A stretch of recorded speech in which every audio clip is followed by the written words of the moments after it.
दोस्तों, आदतें हमारे जीवन को व्यवस्थित करती हैं और मनुष्य के अंदर एक स्थिरता का भाव पैदा करती हैं। जहां अच्छी आदतें व्यक्ति को सफल बनाती हैं, जहां शारीरिक और मानसिक स्तर पर उसे स्वस्थ रखती हैं, वही गलत आदतें इंसान को केवल असफल ही नहीं बनाती हैं, बल्कि उसे शारीरिक और मानसिक स्तर पर अस्वस्थ भी करती हैं।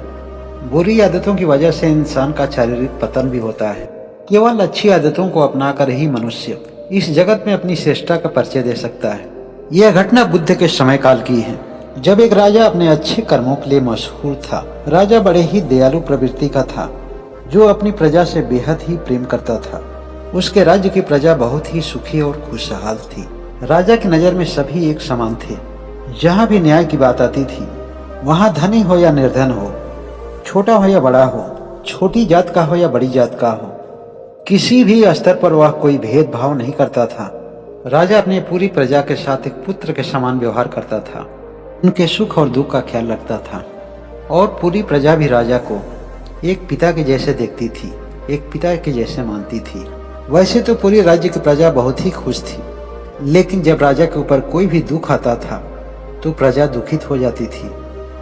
जो सबके साथ न्याय करता हो, सब पर दया करता हो, कभी कभी उसके जीवन में ऐसा अन्याय सा दिखने लगता है कि एक सामान्य मनुष्य इस बात को समझ ही नहीं पाता है कि जो सबके साथ भला करता हो, नियति उसका भला क्यों नहीं कर पाती है। जो सबकी आस पूरी करता हो, क्यों कभी कभी वह जीवन में बहुत ज्यादा निराश होता है। मनुष्य के हाथ में तो केवल प्रयास करना होता है, लेकिन जब हर प्रयास के बाद भी उसे असफलता मिले तो अधिकतर लोग तो टूट जाते हैं, निराश हो जाते हैं। लेकिन कुछ लोग ऐसे भी होते हैं कि जितनी बड़ी असफलताएं उनके सामने होती हैं, जितनी बड़ी परिस्थितियां आती हैं, ईश्वर के प्रति उसकी आस्था उतनी ही बढ़ती जाती है। उस राजा के साथ भी कुछ ऐसा ही हो रहा था। राजा के राज्य की पूरी प्रजा ईश्वर से प्रार्थना करने लगे। सभी लोग राजा के लिए दुआ मांगने लगे कि राजा की कोई संतान हो जाए। राजा अनेक साधु संतों का दर्शन किया। उसने ब्राह्मणों को भोजन कराया, निर्धन और गरीब ब्राह्मणों को दान किया। जिसने जैसा कहा उसने सब कुछ किया और सभी तरह का यज्ञ और हवन करवाया। इसके पश्चात वह एक लंबे तीर्थ यात्रा पर निकल गया। कई महीने तक भ्रमण करने के बाद वह राजा एक आश्रम पर पहुंचा। उस आश्रम में एक ज्ञानी महात्मा रहा करते थे। राजा एक सामान्य आदमी के वेशभूषा में था। उसने महात्मा को दंडवत प्रणाम किया। महात्मा जी ने राजा को आशीर्वाद देते हुए बैठने के लिए कहे और जब राजा से उसके जीवन की खैरियत के बारे में पूछे तो राजा ने कहा कि गुरुदेव, सब कुछ ठीक है। लेकिन महात्मा जी को राजा का चेहरा देखकर समझ में आ गया कि सब कुछ ठीक कहने वाले आदमी के जीवन में कुछ तो ऐसा है कि जो ठीक नहीं है। ऐसा मन ही मन महात्मा जी विचार कर रहे थे। महात्मा जी बोले कि मुझे ऐसा क्यों लग रहा है कि आपके मन में कोई बात है, आप कुछ कहना चाह रहे हैं लेकिन कहने से हिचकिचा रहे हैं। राजा बोला कि जी महाराज, आपके आशीर्वाद से ऊपर वाला का दिया हुआ मेरे पास सब कुछ है, लेकिन अगर एक छोटी सी तकलीफ है तो केवल इस बात की कि बुढ़ापे का मेरे पास कोई सहारा नहीं है, अर्थात मेरी कोई भी अपनी संतान नहीं है। ईश्वर ने आज तक मुझे जो भी कुछ दिया सब कुछ मेरे भले के लिए ही दिया। अगर मेरी कोई संतान नहीं है तो हो सकता है कि इसमें मेरे जीवन का कुछ न कुछ रहस्य ही होगा। इतना धैर्यवान व्यक्ति कोई सामान्य आदमी तो नहीं हो सकता है। महात्मा जी को इस बात का आभास हो गया था। महात्मा जी राजा की बात सुनते सुनते ध्यान में चले गए। महात्मा जी अपने दिव्य दृष्टि से राजा के पिछले जन्मों का अध्ययन किया।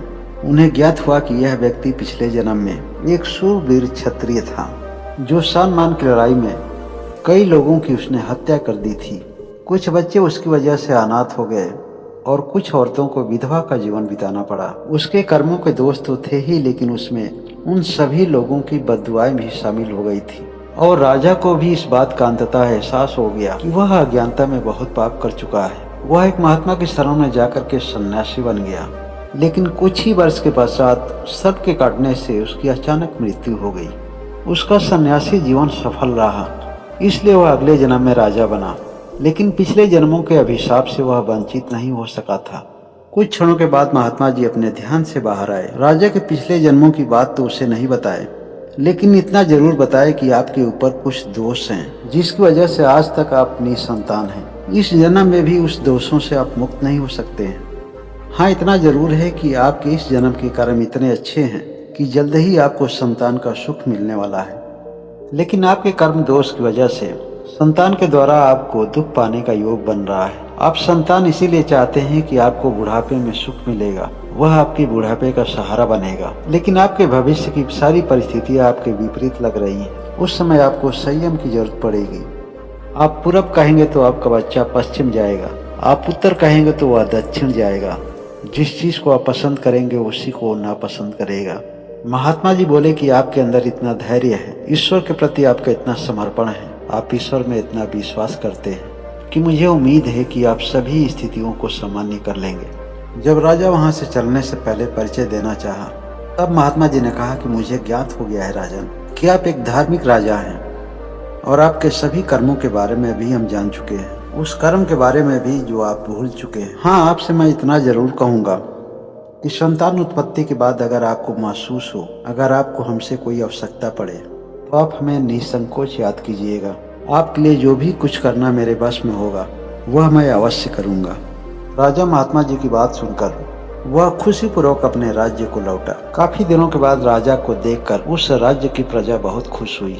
कुछ ही समय के बाद राजा का एक संतान हुआ और पूरे राज्य में खुशहाली मनाई गई। जैसा कि महात्मा जी ने राजा से कहा था, ठीक उसी तरह का उस बच्चे का स्वभाव था। जैसे जैसे वह बड़ा होता गया, उस राजकुमार के अंदर की बुराइयां बढ़ती गईं।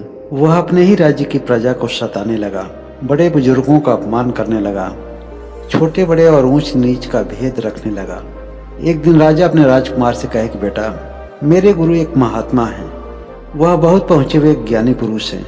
मैं चाहता हूं कि तुम उनके पास जाओ और केवल आशीर्वाद लेकर के चले आना, तुम्हें वहां रुकने की भी जरूरत नहीं है। राजा ऐसा इसलिए कहे कि वह अपने पुत्र के बारे में अच्छी तरह से जानते थे कि वह साधु संतों से बहुत दूर रहता है और उनकी बातों में भी यकीन नहीं करता है। धर्म का विरोधी तो नहीं है, लेकिन धर्म में विश्वास भी नहीं करता है। राजा के बताए हुए पते पर राजकुमार पहुंच जाता है और महात्मा जी को प्रणाम करते हुए वह अपना परिचय देता है। उसके परिचय से महात्मा जी समझ जाते हैं कि वह उसी राजा का लड़का है। महात्मा जी कहते हैं कि बेटा, क्या तुम एक मेरा छोटा सा काम करोगे? महात्मा जी की बात सुनकर के वह राजकुमार मन ही मन सोचने लगता है कि आखिर महात्मा जी हमसे कौन से काम करवाने वाले हैं। महात्मा जी कहते हैं कि बेटा, जब भी किसी साधु और सन्यासी का सेवा करने का मौका मिले, कभी यह मौका छोड़ना नहीं चाहिए। राजकुमार कहता है कि कृपा करके मुझे काम बताएं। महात्मा जी कहते हैं कि यहाँ से थोड़ा सा आगे जाओगे तो एक छोटा सा पेड़ मिलेगा। उस पेड़ में बहुत सारे फल लगे हुए हैं। तुम्हें बस करना इतना ही है कि कुछ फलों को तोड़ करके मेरे पास लाओ, क्योंकि मेरे भोजन का समय हो गया है। लेकिन तुम केवल वही फल लेकर आओगे जो फल मीठे होंगे, जो फल तीखा होगा उसे वही फेंक देना। वह राजकुमार गया उस पेड़ के पास। पेड़ में सुंदर सुंदर असंख्य फल लगे हुए थे। उसने पहले एक फल तोड़ा और उसे चखा। उस फल का स्वाद बहुत ही जहरीला था। उसने फल को फेंक दिया और फिर से दूसरा फल तोड़ा। दूसरा फल भी बहुत जहरीला था और इस तरह से ढेर सारे फलों को फेंकना पड़ गया। तब वह निराश होकर के महात्मा जी के पास लौटा और कहा कि मुझे क्षमा करें महात्मा जी, मैंने कईयों फल को चेक किया। फल जहर के जैसे इतने तीखे थे कि एक क्षण में ही मन का पूरा स्वाद खराब हो जा रहा था। अब इतने जहरीले फल को मैं कैसे लाऊं? महात्मा जी उस राजकुमार से कह रहे हैं कि ठीक कर रहे हो बेटा, जीवन का सबसे बड़ा कड़वा सत्य यही है कि जीवन भी एक फल के समान है और व्यवहार स्वाद के समान। जिसका व्यवहार अच्छा नहीं होता है उसके जीवन को कोई भी पसंद नहीं करता है। हमें या तुम्हें केवल वही लोग पसंद करेंगे जिन लोगों को हमारा व्यवहार अच्छा लगेगा, अन्यथा उस फल की बात कोई भी अपने पास नहीं रखना चाहेगा। महात्मा जी ने इस छोटे से तरीके के द्वारा उस राजकुमार को जीवन का सबसे बड़ा सार समझा दिया। वह महात्मा जी की बात समझ चुका था और महात्मा जी का आशीर्वाद लेकर के वह अपने राज्य में पहुंचा। जिन लोगों से वह द्वेष पूर्वक बात करता था, जिन लोगों से वह ईर्ष्या करता था, उन सभी लोगों से वह प्रेम करने लगा। सभी प्रजा का वह सम्मान करने लगा। राजकुमार में यह बदलाव देख करके राजा को अत्यंत खुशी हुई। राजा अपनी अंतरात्मा से मन ही मन महात्मा जी को धन्यवाद दिया और परमपिता परमेश्वर का आभार प्रकट किया। दोस्तों, यह कहानी सीख देती है कि जीवन चाहे जैसा भी हो, अमीरी गरीबी मायने नहीं रखती है। हमारे पास कितना बड़ा घर है, हमारे पास कितना बड़ा पद है, यह कुछ भी मायने नहीं रखता है। हमारा व्यवहार कैसा है वही हमारे जीवन की मिठास है।